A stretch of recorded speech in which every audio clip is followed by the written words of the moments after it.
नमस्कार मित्रांनो, विण दोघातीलही तुटेना या मालिकेच्या आजच्या भागामध्ये अगदी मनपूर्वक मी तुमचं स्वागत करते। आजच्या भागामध्ये आता समर सोफ्यावर झोपतो आणि सोनंदी बेडवर झोपते। तर मात्र समर इतका घोरत असतो, आता सोनंदीला काही झोप येत नाही। ती आता समरला उठवते।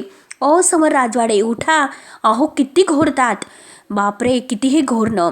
समर फुल झोपेत असतो आणि आणखीन घोरत असतो। तर आता पुन्हा ती उठवण्याचा प्रयत्न करते। काय हे घोरणं, इतकं कुठे घोरतात का असे आता ती म्हणत असते। आता मात्र ती घोरण्यासाठी त्याच्या जवळ येते आणि आता नक्की काय करू म्हणून आता तेथील एक वस्तू घेते आणि ती वस्तूनी आता त्याला डवसण्याचा प्रयत्न करते। पण तरी सुद्धा आता समर फुल झोपेत असल्यामुळे ते काही अगदी घोरायचा थांबत नसतो।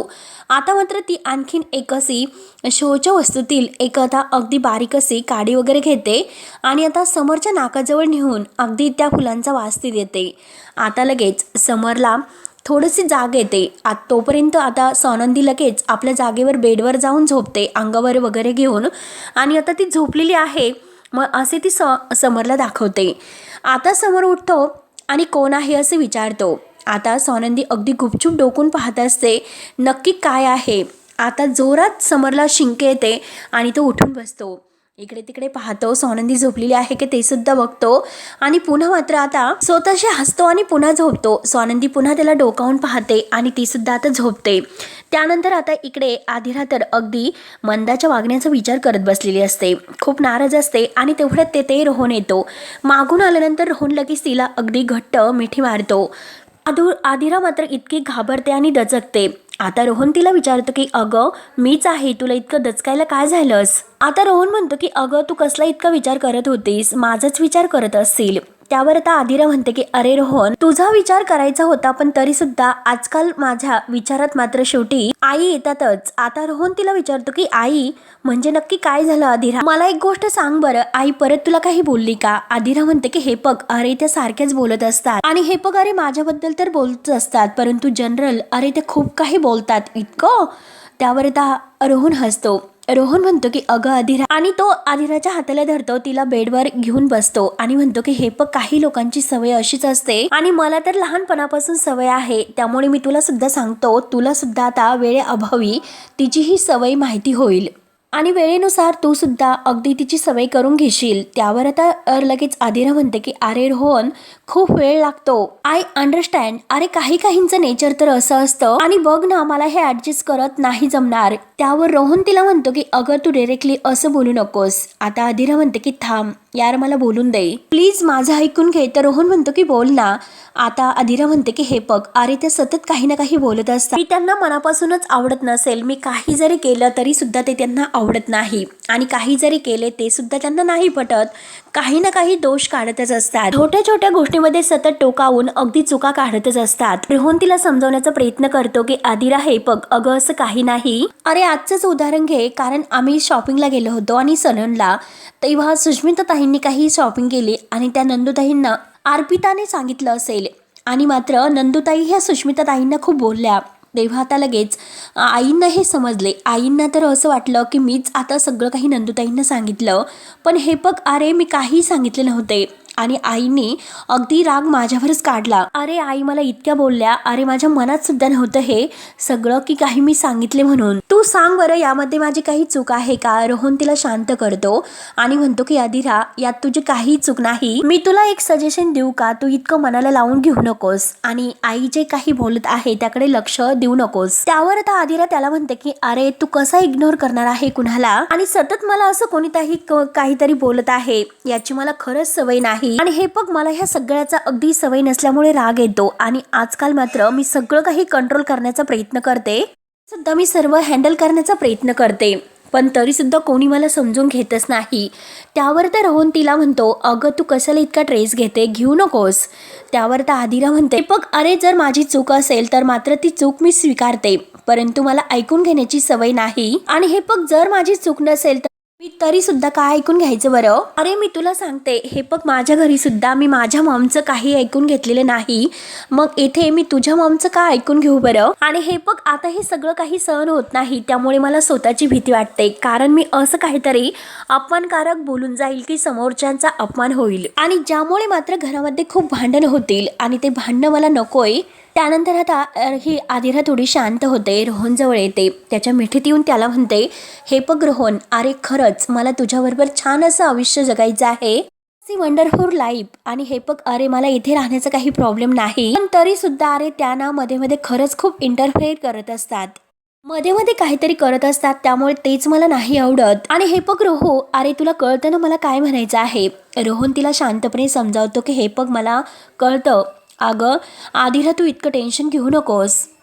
मी तुला काय सांगतो, तुझी लाईफस्टाईल वेगळी आहे आणि माझी लाईफस्टाईल वेगळी आहे. आणि हे पेक अगं आपल्याला सुद्धा एकमेकांना समजून घ्यायला खूप वेळ लागला, पण तरी सुद्धा आता माझ्या आईचं सुद्धा तेच आहे, तुला समजून घेण्यासाठी तिला थोडासा वेळ तर लागेलच. आणि मी तुला खात्रीने सांगतो की नक्की ती तुझा स्वीकार व्यवस्थित करेल. आणि हे बघ अगं मला सुद्धा कळते की तुमच्यामध्ये भांडण होतात, पण तरी सुद्धा मी कधी काही तुला बोललो का नाही ना, मग मी तुला सुद्धा तेच सांगतो बेबी. अगं हे बघ मी नेहमी तुझ्या सोबत असणार आहे आणि तिच्यामुळे मात्र आपल्यामध्ये कधीही कोणते गैरसमज होणार नाही, आज मी तुला त्याचं प्रॉमिस देतो. म्हणून तो आदिराचा हात आपल्या हातामध्ये घेतो. आदिरा खुश होत नक्की असं विचारते. आता रोहन म्हणतो की हो 100% खात्रीने सांगतो. आणि ती अगदी आदिरा आता रोहनच्या खूप मिठीत जवळ येते, खूप छान तिला वाटतं आणि म्हणते की हे बघ अरे तू तर माझ्यावर चिडला असता असं मला वाटलं होतं, कारण मी आईंचं ऐकलं नाही त्यामुळे.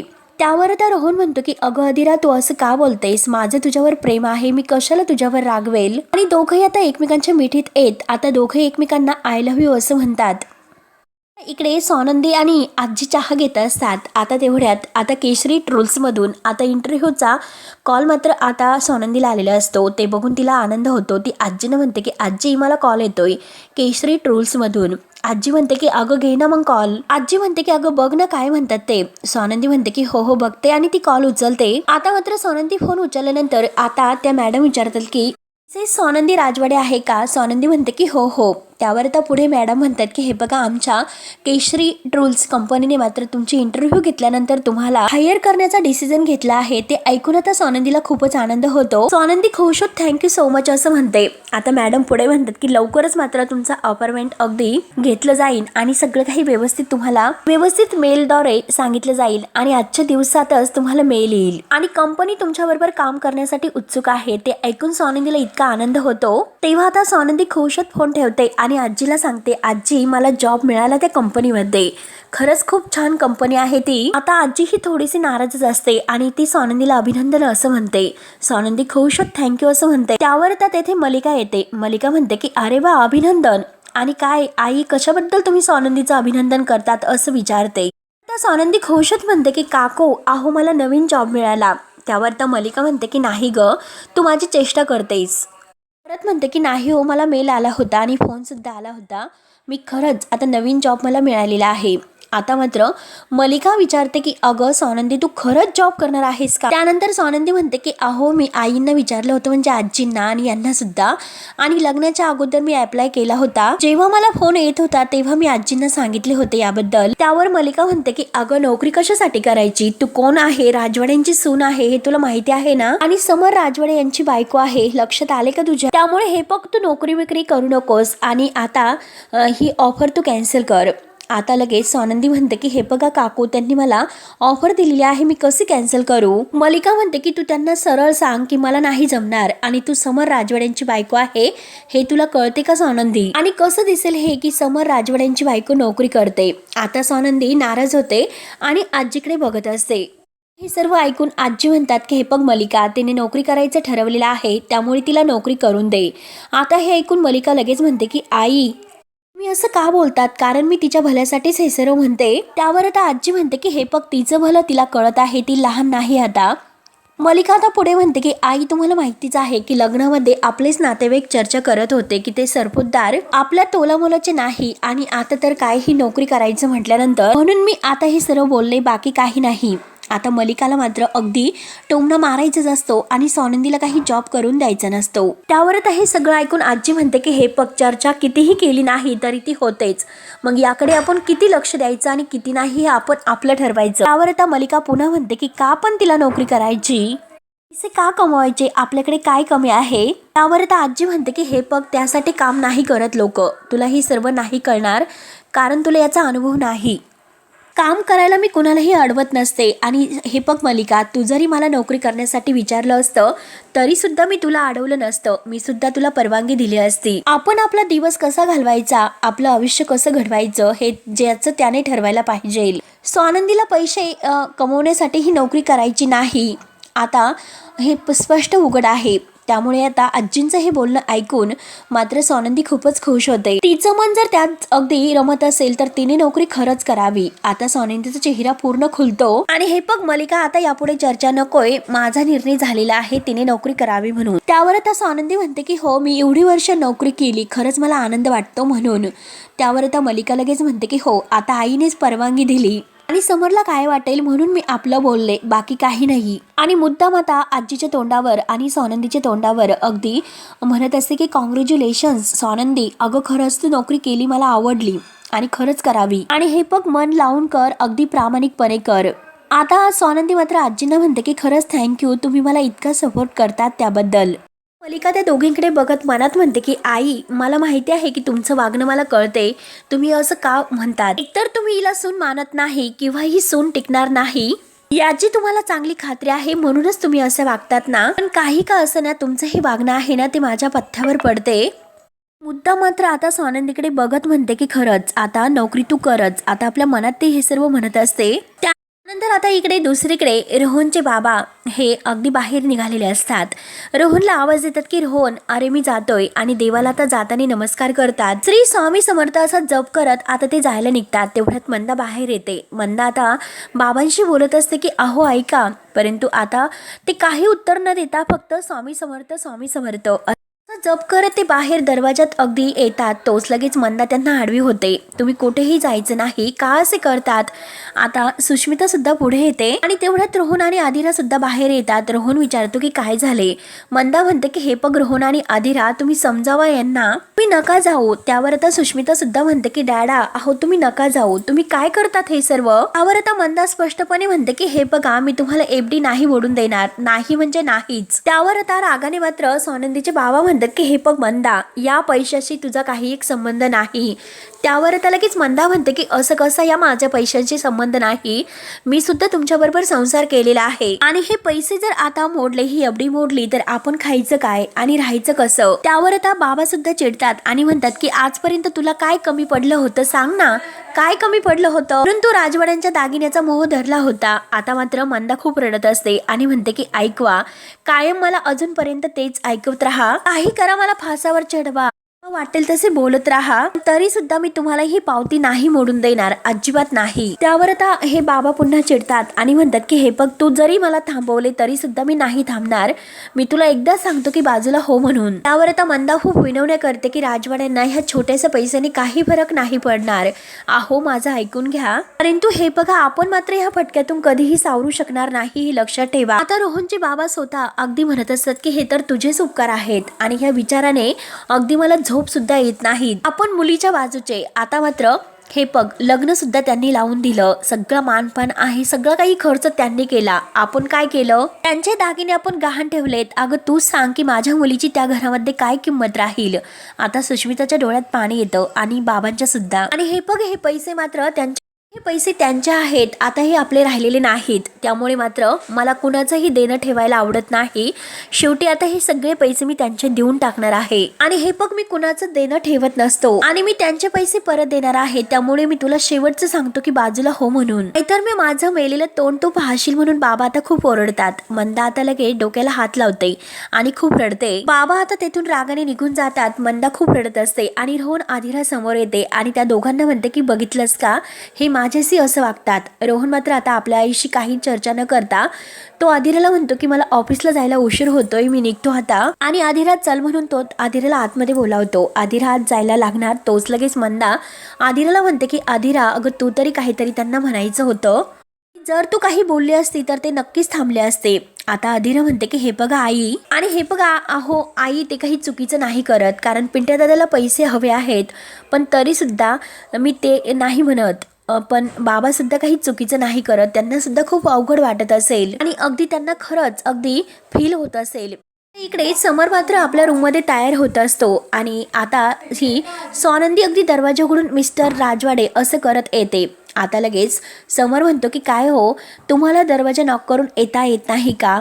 काय हे तुमचं वागणं? त्यावर तर स्वानंदी सॉरी असं म्हणते. समर म्हणतो की सॉरी काय? बोला आता तुम्हाला नक्की काय बोलायचं आहे ते. त्यावर स्वानंदी शर्टकडे पाहते आणि म्हणते की आहो चुकली, ती बटणं तुमचीच लावायची चुकलेली आहे. आता समर तिच्यावरच रागवतो आणि म्हणतो की हे सगळं तुमच्यामुळे झालं. स्वानंदी म्हणते की आहो लहान मुलांना सुद्धा बटणं व्यवस्थित लावता येतात. त्यावर समर म्हणतो की हे बघ बास, आता बटणं माझी आहे शर्टची आणि ती कशी लावायची हे माझं मी ठरवेल. कुठलंही बटन कुठे लावेल, तुम्हाला काही प्रॉब्लेम आहे का? घाई गडबडीत आतमध्ये यायचं, मग आता माणसाचं चुकणारच, माणसाला इतकं घाबरायचं.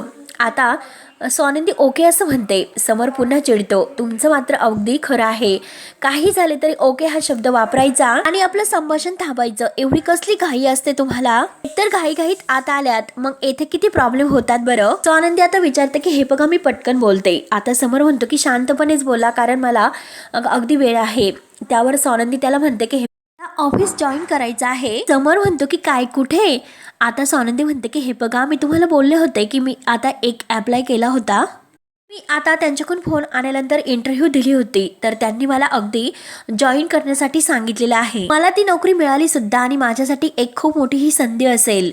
लगेच समर हात जोडतो आणि हसून म्हणतो की अभिनंदन, आणि चला आता मी निघू का असे विचारतो. पण समर जायला निघतो तर स्वानंदी पुन्हा मिस्टर राजवाडे म्हणून त्याला थांबवते. आता समर तिला विचारतो की काय आहे, तुम्ही पटापट बोलून का दाखवत नाही, असं सारखं सारखं का थांबवतात? आता बोला एकदाचं काही ते. आता स्वानंदी विचारते की तुम्हाला काही प्रॉब्लेम नाही ना? आता समर म्हणतो की खूप काही आहे. आनंदी पुन्हा विचारते की जर मी नोकरी केली तर तुम्हाला काही प्रॉब्लेम नाही ना? तर समर म्हणतो की हे बघा स्वानंदी मॅडम, तुम्ही आणि मी आता आयुष्यामध्ये काय करायचं हे एकमेकांना विचारण्याची काही गरज नाही, कारण आपण त्या नात्यामध्ये नाही. त्यामुळे उगाच तुम्ही माझी परवानगी घेऊन हे असं काहीतरी करू नका. त्यावर आता स्वानंदी म्हणते की अहो छे मी परवानगी नाही घेत, तुमचं मत विचारलं मी. म्हणजे आमच्या घरी कसं होतं की एखादी गोष्ट जरी करायची म्हटलं तर मी सगळ्यांना सांगत होते, माझं मी बघेल, माझं मी करून मोकळा होत नाही असं मी नाही वागत. त्यावर आता समर म्हणतो की मग सवय लावून घ्या. स्वानंदी पुन्हा विचारते की म्हणजे काय? म्हणजे हे बघा ही फॅमिली तुमची नाही, हे घर सुद्धा तुमचं नाही. मी किती काही केलं तरी सुद्धा त्यावर कुणाला काही प्रॉब्लेम असणार नाही. आता समर असं म्हटल्यानंतर स्वानंदीला धक्का बसतो, वाईट वाटतं. मी काही केले तरी मला काही प्रॉब्लेम होणार नाही, फक्त एकाच गोष्टीकडे लक्ष द्यायचं, कारण माझ्या बहिणीला त्रास होणार नाही असं काही वागू नका. इकडे लक्ष द्यायचं, जोपर्यंत ती सुखात आहे तोपर्यंत आपल्यामध्ये सुद्धा सर्व काही अगदी छान असेल आणि हा व्यवहार असा सुरू राहील. तर स्वानंदीला राग येतो. स्वानंदी तडक म्हणते की काय व्यवहार लावलास, म्हणजे एक व्यवहार नसतो. तर आता समर म्हणतो की तो आपल्यासाठी व्यवहारच आहे. एकमेकावर प्रेम आणि एकमेकांबरोबर संसार करण्याची इच्छा, या दोन गोष्टी सोडून आणि इतर कारणासाठी आपण हे लग्न केलेलं आहे, लक्ष ठेवायचं. ऑफिस मध्ये जेव्हा मी डील फायनल करतो त्यावेळेस मी विचार करतो यामध्ये फायदा होणार आहे की तोटा. जर फायदा होणार असेल तरच मात्र मी ते डील फायनल करतो. मग ह्या डीलचा फायदा सगळं काही अधिराच्या मनासारखं होणं इतकंच आहे, म्हणून मी हा व्यवहार केला. स्वानंदी विचारते की तुम्ही बिझनेस मध्ये सुद्धा अगदी तडकाफडकीच लोकांना असं बोलत असतात का? समोर म्हणतो की मी उगाचच समोरच्या माणसाला खोटं आणि खरं याची जाणीव करून देत नाही. जे काही खरं असेल ते खरं, आणि आजकाल माणसं ही खोटं सुद्धा वागू शकतात. एक तात्पर्य म्हणजे आता तुम्ही कुत्र पाळा किंवा मांजर पाळा, परंतु स्वतःच्या मनामध्ये मात्र कोणताही भ्रम ठेवू नका. समर तिच्याकडे पाहत असतो आणि स्वानंदी समरकडे. आता समर तिच्याकडे बघून हसून, आता परंतु स्वानंदीला आता टेन्शन येते. तर मित्रांनो, हा भाग येथे संपतो. पुढे नक्की काय होणार आहे हे पाहण्यासाठी आपल्या चॅनलला नक्की सबस्क्राईब करत राहा. धन्यवाद.